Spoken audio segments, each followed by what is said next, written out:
Hey, big guy, remember back in Texas when I used to call you big guy? That was fun. All part of my strategy to get on your good side, Jay. Oh, you want me to read this? Okay, this is W. Bush. And the only thing better than painting dog pictures is listening to Jay Thomas. You just had to put the dog picture thing in there, didn't you? I did, GW. I did.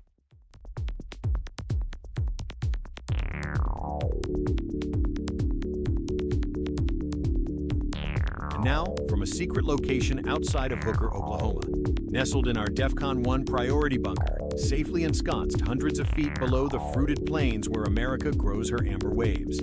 Articulating profundities with humor and perspicacity seldom heard between these purple mountains, Majesty. It's the Jay Thomas Show, with your humble host, Jay Thomas. And thank you, Alex. Thank you very much.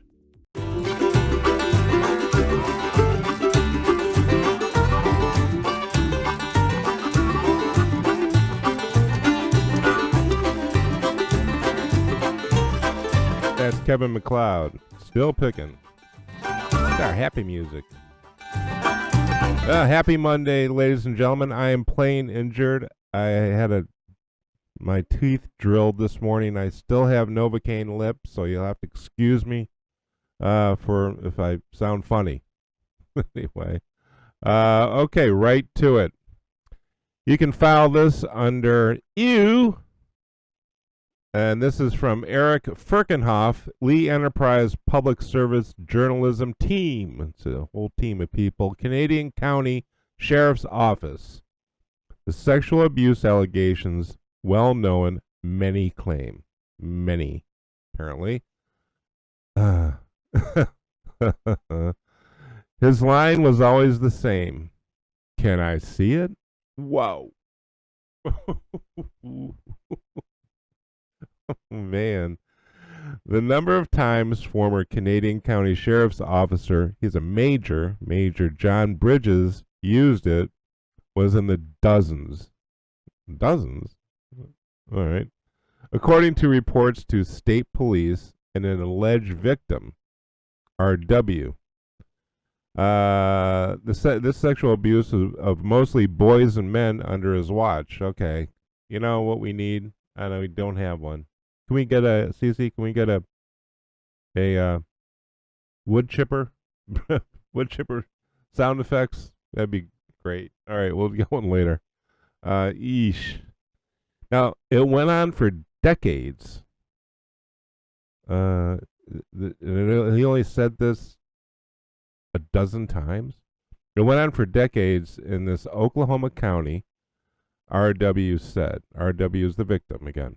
The man alleges that Bridges, who also worked as an EMT instructor at a local community college and various police and fire agencies, also took advantage of inmates in the county jail, students in his classes, and hospital workers. Well, some of them had to be, they couldn't all be victims, could they? I mean, some of them had to, go along, right? I mean, I don't know. Oof. The Lee Enterprise Public Service Journalism Team has agreed not to identify the victims, blah, blah, blah, blah, blah. Anyway, that's creepy. Just one thing really quick, because this is Sunday's paper. Turkey Mountain adding more security cameras. Woo! So they'll watch you getting mugged instead of not knowing about it. All right, this is, again, this is from, what is this? This is from this morning, Monday Morning Rewind. And this is from the Tulsa World staff. Under the headline, this is top of the fold on the paper. Okay, this is the most important story. This is where they put the top of the fold, right? Graves search, relics tell story of city's past. And get this. Things archaeologists did not expect to find in the Oak Lawn Cemetery, where they're digging for the 300, supposedly 150 to 300 bodies, which are not there, that didn't happen. The victims of this crime, the black victims of the crime, are a lot less. But we'll get into that later on. We got a bigger story with this. But it says here, this is the things they found. Hand-painted geisha girl wear. A Charles Hood's sarsaparilla extract bottle. Oh, that's nice. Sewn animal bones, sawn, like saw. And 47 leather shoe fragments. So for $250, for $2.5 million, not 200, sorry, $2.5 million over the past couple years, that's what we're getting. And according to Amanda Rainier, how you pronounce it, she says, we weren't expecting there to be essentially what is an archaeological site within the cemetery. Why not? Why not? Cemeteries is where people come and they place stuff on graves. They replace things that you would find in that era on graves of people that died. Why wouldn't you think that this was a archaeological, that you would find this stuff there? 2.5 million so far. So that's nice. Okay. One other thing in the Monday morning roundup is the TPS April election for a $600 million bond. Now, some of these things, well, $82 million of this are going to go to the enrollment center, which is where the administration, Tulsa Public School Administration, reside. They reside in the, over on 31st Street. And that's where you have to go to beg them to let your kid in. And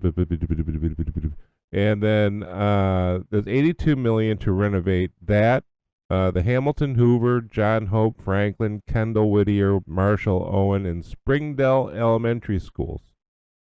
And the Carver and East Central middle schools. They probably do need renovation. I'm not saying they don't.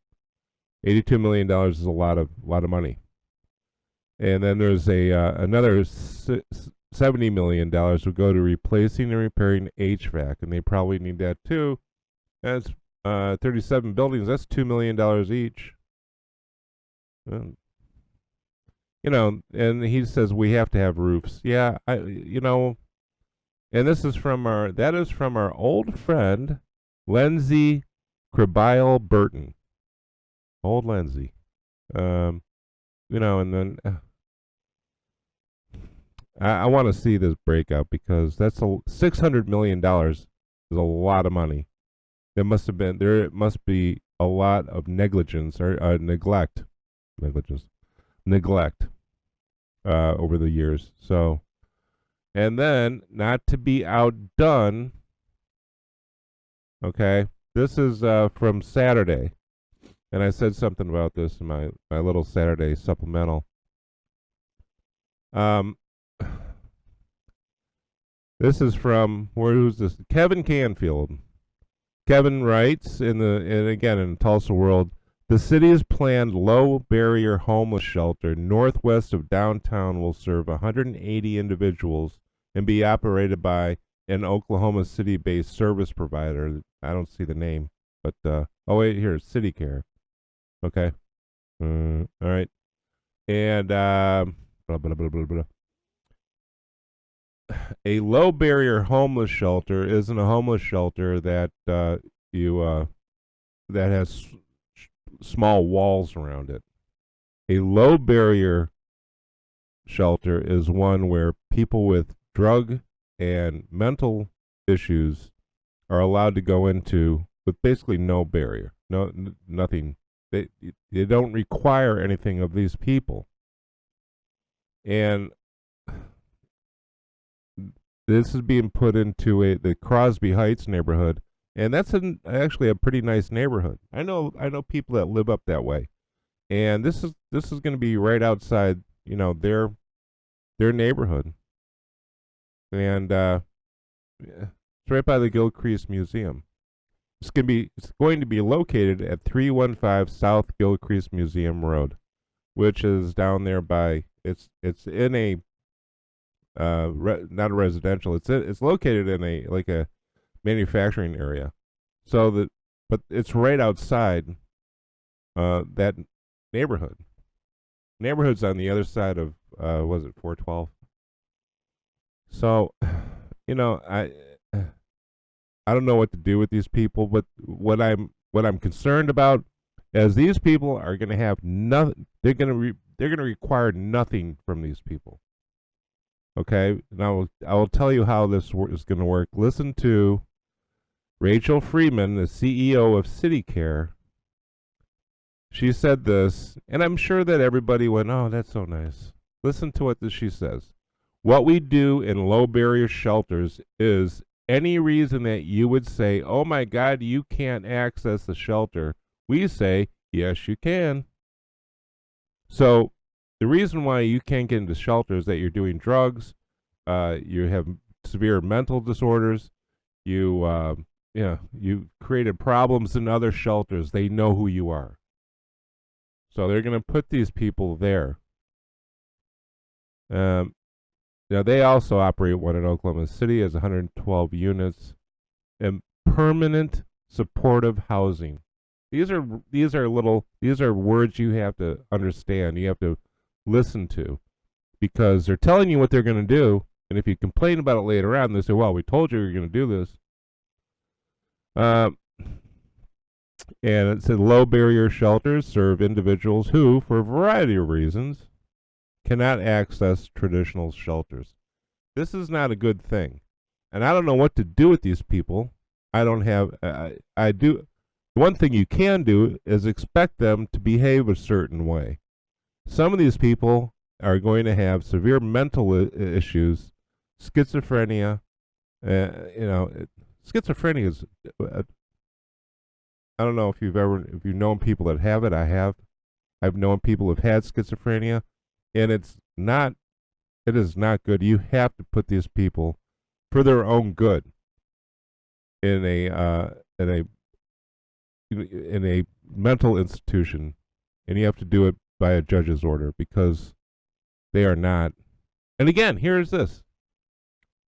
Here it is. Thursday night's meeting was sponsored by the city. They're going to get $47 million from the city for this, by the way. The speakers also included Emily Hall, the mayor's senior advisor, and Jeff Hall. I wonder if they're related. Senior program officer of the Anne and Henry Zarrow Foundation. I wonder if they could put this shelter in Anne and Henry Zarrow's neighborhood. How about that? It's we don't have highway property. Well, this is not good for that neighborhood. I don't live up there, but if I did, I would be incensed if they could take these people and not do with the mentally ill, the severely mentally ill. You need to put them in a hospital. I'm sorry. And we don't have those anymore. They got rid of them, and now people walk around the street killing people and talking to each other, talking to themselves. And that is something that I wanted to touch on. This is, the city of Tulsa is grateful for the partnership and generosity of the Anne and Henry Zarrow Foundation, who is providing a substantial portion of the $18 million towards the construction and initial operations. I'm sure that they're good people and they think they're doing something great. But until we start writing some laws that put mentally ill people into mentally ill hospitals, start mental hospitals back up, this isn't gonna do it. The people of that neighborhood up there, what was it called again? Crosby Heights. The people at Crosby Heights are going to experience the brunt of this shelter. So just that. All right, ladies and gentlemen, it's been 15 minutes, coming up on 15 minutes. See, I got it all in. I'm playing, like I said, I'm playing injured. So have a great Monday. We'll see you tomorrow, and then we're off the rest of the week. Stay tuned. Be good. Uh-oh. Hold on. I got to pick the right one. Give